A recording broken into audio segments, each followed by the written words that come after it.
Howdy Moz fans, and welcome to another edition of Whiteboard Friday. This week we're chatting about how and whether to invest in and structure online communities. I want to say a thank you to at Dave Craig on on Twitter. Dave, thank you very much for the question, an excellent one. I think this is something that a lot of content marketers, web marketers, community builders think about is, should I be making an investment in building my own community? Should I leverage someone else's existing community? How can I do that and benefit from an SEO perspective and a content marketing and a brand awareness perspective? So we'll try and tackle some of those questions today on Whiteboard Friday. First off, before you go and invest anywhere or build anything, I urge you to think strategy first, meaning your business has goals. You have things that you want to accomplish. Maybe those are revenue growth or conversions. Maybe they have to do with entering a new sphere of influence or pursuing a new topic. Maybe you're trying to launch a new product. Maybe you're trying to pivot the business or disrupt yourself, change with technology. Whatever those business goals are, they should lead you to marketing goals, the things that marketing can help to accomplish in those business goals, and from that should fall out a bunch of tactics and initiatives. It's only down here in your marketing goals and tactical initiatives that if online communities match up with those and serve your broader business goals, that you should actually make the investment. If not, or if they fall below the line of, well, we can do 3 things that we think this year and do them well, and this is thing number 4 or number 5 or number 10, it doesn't make the cut. So online communities fit in here if they, one, match up as you found a passionate group of investment-worthy size that exists in your topic. So if, for example, you are targeting a new niche, let's say, I think Dave himself is in cryptocurrency, right? So there's definitely a passionate group of people in that sphere, and it is probably of investment-worthy size. More recently, that investment has been a little rocky, but certainly a large size group. And if you are targeting that group, a community could be worthwhile, right? So we have passion, we have a group, they are of sizable investment. Second, you or your brand or your platform can provide not just value, but unique value different from what other people are offering via a community, superior to what's available elsewhere.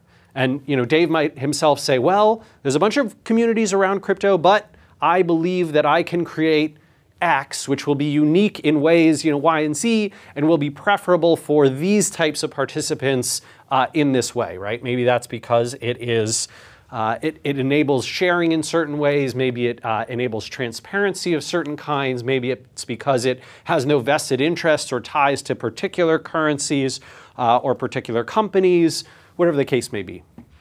And last but not least, you're willing to invest potentially for years, literal years, without return or with very little return to build something of great long-term value. I think this is the toughest one, but communities are most similar in attribute to content marketing, where you're going to put in a ton of upfront effort and a lot of ongoing effort before you're going to see that return. Most of the time, most communities fail because the people behind them were not willing to make the investments to build them up, or they made other types of mistakes. We'll talk about that in a sec.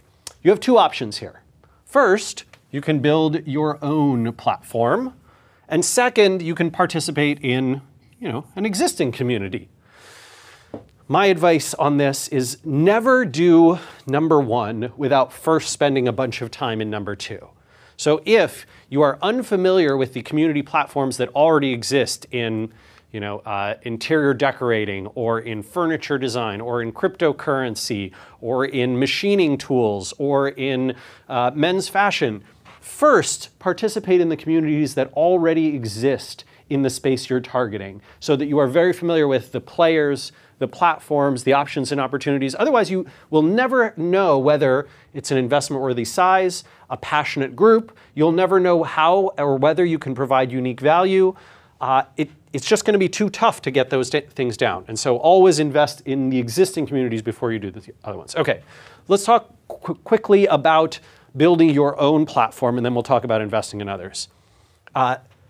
If you're deciding that what matches your goals best and your strategy best is to build your own platform, there are numerous opportunities. You can do it sort of halfway, where you build on someone else's existing platform, for example, creating your own subreddit or your own Facebook or LinkedIn group, which essentially uses another community's platform, but you're the owner and administrator of that community. Or you can actually build your own forum or discussion board, your own blog and comments section, your own Q&A board, your own content leaderboard like Hacker News or like Dharmesh and I did initially with inbound.org, where we essentially built a Reddit or Hacker News-like clone for marketers. Those investments are going to be much more severe than a Facebook group or a Twitter hashtag, a Twitter chat or a LinkedIn group or those kinds of things. But you want to compare the benefits and drawbacks. And in each, there are some of each. So forums and discussions, right, those are going to have user-generated content, which is a beautiful thing because it scales non-linearly with your investment. So if you build up, a community of people who are on an ongoing basis creating topics and answering those topics and talking about those things in either a Q&A board or a forum discussion or a content leaderboard, what's great is you get that benefit, that SEO benefit of having a bunch of long tail, hopefully high quality content and discussion. You're going to need to do mostly what you're going to worry about is drawbacks like the graveyard effect, right, where the community appears empty and so no one participates, and maybe it drags down Google's perception of your site because you have a bunch of low quality or thin pages, or people leave a bunch of spam in there, or they become communities filled with hate groups, and the internet can devolve very quickly, as you can see from a lot of online communities. Whatever you're doing, right, so blog and comments, you get SEO benefits, you get thought leadership benefits, but it requires regular content investments. You don't get the UGC benefit quite like you would with a forum or discussion. With Facebook groups or LinkedIn groups, Twitter hashtags, right, it's easy to build, but there's no SEO benefit. Usually very little to none. With a Q&A board, you do get UGC and SEO. You still have those same moderation and graveyard risks. With content leaderboards, they're very difficult to maintain.